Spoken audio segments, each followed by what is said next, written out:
నమస్తే, welcome to KK news. నేను శ్రీదేవి. ఏపీలో వైసీపీ సర్కార్పై ఉమ్మడి పోరాటాలతో అధికారం దక్కించుకున్న కూటమి పార్టీల కాపురం సజావుగానే సాగుతోంది. అయితే తాజాగా కొన్ని కీలక పరిణామాలు చోటు చేసుకుంటున్నాయి. రాష్ట్రంలో 164 సీట్లతో పటిష్టంగా కనిపిస్తున్న కూటమి పార్టీల్లో ఏదో ఒక దాంట్లో ఫిరాయిస్తే తాము సేఫ్ అని గతంలో వైసీపీలో కీలక పదవుల్లో పనిచేసిన వారు భావిస్తున్నారు. ఇలాంటి వారికి టీడీపీ జనసేనలో ఎందులోకి వెళ్తే బెటర్ అన్న ఆలోచన వచ్చినప్పుడు అందులో పవన్ పార్టీ బెటర్ గా కనిపిస్తోందన్న చర్చ కొనసాగుతోంది. దీని వెనుక పలు కారణాలు ఉన్నాయి. రాష్ట్రంలో ప్రస్తుతం కూటమి ప్రభుత్వం అధికారంలో ఉంది. ఇందులో 3 పార్టీల్లో క్షేత్రస్థాయిలో పూర్తిగా బలం ఉన్న పార్టీ టీడీపీ మాత్రమే. జనసేన పార్టీ 100% స్ట్రేక్ రేట్ తో 21 సీట్లు కైవసం చేసుకున్న క్షేత్రస్థాయిలో ఇంకా కేడర్ అభివృద్ధి చెందలేదు.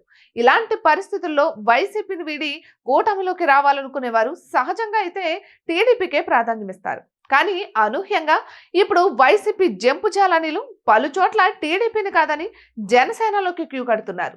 తాజాగా జనసేనలో చేరిన కైకలూరి నేత జయమంగళ వెంకటరమణ, మంగళగిరి నేత గంజి చిరంజీవి వారి సామాజిక వర్గాల పరంగా చూసిన బీసీలకు ప్రాధాన్యమిచ్చే టీడీపీలోకి వెళ్ళాలి.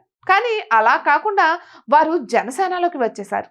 గతంలో విజయవాడ కార్పొరేషన్ లో వైసీపీ కార్పొరేటర్లు కొందరు టీడీపీలోకి వెళ్లిన కొన్ని రోజులకే ఆ పార్టీకి గుడ్ బై చెప్పి జనసేనలోకి వచ్చారు. ఇదంతా ఒక ఎత్తు అయితే, గతంలో జనసేనలో చేరిన సామినేని ఉదయభాను, బాలినేని శ్రీనివాసరెడ్డి, కిలారి రోషయ్య వీరి రాజకీయ అనుభవం ఇతరత్రా లెక్కలు చూసుకున్న టీడీపీలో చేరాల్సి ఉంది.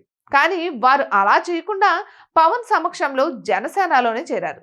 గతంలో పవన్ ను భీమవరంలో ఓడించిన గ్రంథి శ్రీనివాస్, పవన్ పార్టీలో గెలిచి వైసీపీకి ఫిరాయించిన రాపాక వరప్రసాద్ ఇలా ఎంతో మంది జనసేనలో చేరేందుకు తీవ్ర ప్రయత్నాలు చేస్తున్నారు. ఇవన్నీ చూస్తుంటే టీడీపీలో వీరందరి ఎంట్రీ లేదా ఉన్నా వీరు చేరకపోవడం వెనుక చాలా కారణాలు కనిపిస్తున్నాయి.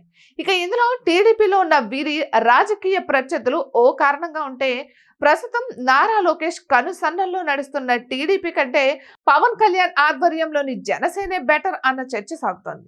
ఇక చంద్రబాబు లోకేష్ తో పోలిస్తే పవన్ చేస్తున్న యాక్టివ్ పాలిటిక్స్ ఇందుకు మరో కారణంగా తెలుస్తోంది. ఇలా ఎన్నో కారణాలతో టీడీపీ కంటే జనసేననే ఫిరాయింపు నేతలకు బెటర్ గా కనిపిస్తోంది. ఇటువంటి మరెన్నో వీడియోస్ కోసం కేకే న్యూస్ తెలుగు ఛానల్ ని సబ్స్క్రైబ్ చేసుకోండి.